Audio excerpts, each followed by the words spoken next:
Vote গণনায় কেন্দ্র এবং রাজ্যের কর্মীরা। কমিশনের নির্দেশেই সিলমোহর দিল সুপ্রিম কোর্ট।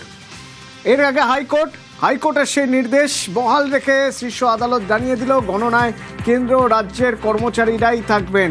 কি পর্যবেক্ষণ এক্ষেত্রে সুপ্রিম কোর্টে জানবো। মৈত্রেয় রয়েছেন আমার সঙ্গে। মৈত্রেয়, দেখো, আজকে বিচারপতি পি নরসিংহ এবং বিচারপতি জয়মাল্য বাগচির স্পেশাল বেঞ্চে মামলার শুনানি ছিল এবং সেখানে রাজ্যের তরফ থেকে উল্লেখ করা হয়েছিল, তৃণমূল কংগ্রেসের তরফ থেকে আইনজীবী কপিল সিবাল তিনি সওয়াল করেন এবং তিনি উল্লেখ করেন যে সার্কুলার 13 তারিখে জারি করেছিল এবং সেখানে রাজ্য সরকারি এবং কেন্দ্রীয় সরকারি উভয় কর্মীদেরকেই নিয়োগ করার কথা বলা হয়েছিল গণনার কাজে, এবং সেই কর্মীদের র্যান্ডমাইজেশনের মাধ্যমে গণনায় যুক্ত করতে হবে। কিন্তু দেখা যাচ্ছে যে শুধুমাত্র কেন্দ্রীয় সরকারি কর্মীদেরকেই নিয়োগ করা হয়েছে। সেই জায়গায় দাঁড়িয়ে কমিশনের আইনজীবী বি.এস. নাইডু তিনি উল্লেখ করেন যে কমিশন তাদের যে 13 তারিখের সার্কুলার, অর্থাৎ যে র্যান্ডমাইজেশনের কথা বলা হয়েছিল কেন্দ্রীয় সরকারি এবং রাজ্য সরকারি কর্মীদেরকে নেওয়ার ব্যাপারে, সেটাকে তারা ফলো করছে। এই বিষয়টি কেন্দ্রের তরফ থেকে কমিশনের তরফ থেকে জানানোর পরে কিন্তু সর্বোচ্চ আদালত সেটাকে নোট করে এবং তারা জানিয়ে দিয়ে দেয় যে কমিশন যখন বলছে যে এই বিষয়টিকে তারা, অর্থাৎ কেন্দ্র এবং রাজ্য সরকারি কর্মচারীদেরকে র্যান্ডমাইজেশনের মাধ্যমে গণনার কাজে যুক্ত করা হবে, ফলে সেক্ষেত্রে দাঁড়িয়ে তৃণমূল কংগ্রেসের যে আবেদন সেটাকে তারা ডিসমিস করে দেয়। ধন্যবাদ।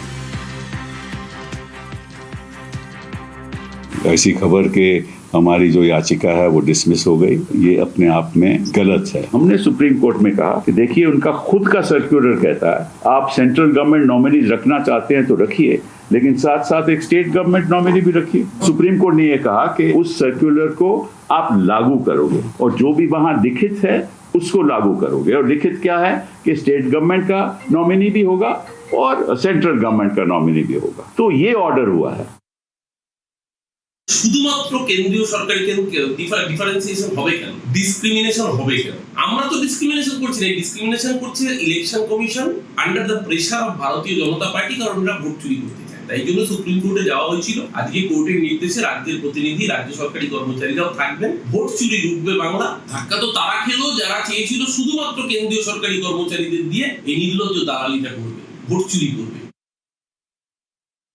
যারা জনতার আদালতে হেরে গেছে আর ওই আদালতে জিততে পারবে না, তাই হাইকোর্টে হেরেছে, সুপ্রিম কোর্টে হারলো। উল্টো পাল্টা দাবি নিয়ে খালি মিডিয়া গরম করা আর কর্মীদের মনোবল বাড়াবার জন্য চেষ্টা করেছিল মমতা ব্যানার্জি।